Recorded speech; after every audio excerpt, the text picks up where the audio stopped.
Assalamualaikum warahmatullahi wabarakatuh. Perkenalkan, nama saya Nafit Remamoto dari 123. Hari ini saya ingin menyampaikan pandangan tentang demonstrasi di Jakarta pada 27 sampai 31 Agustus yang lalu.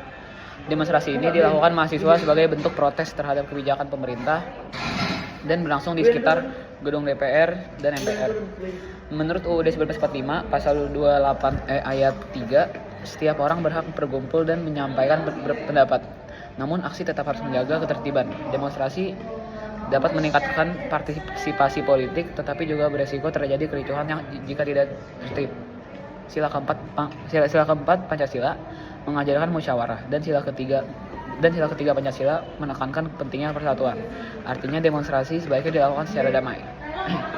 Menurut saya demonstrasi ini adalah hak rakyat, tapi harus disampaikan dengan tertib dan sesuai nilai Pancasila agar aspirasi tersampaikan tanpa menimbulkan konflik. Wassalamualaikum warahmatullahi wabarakatuh. Terima kasih.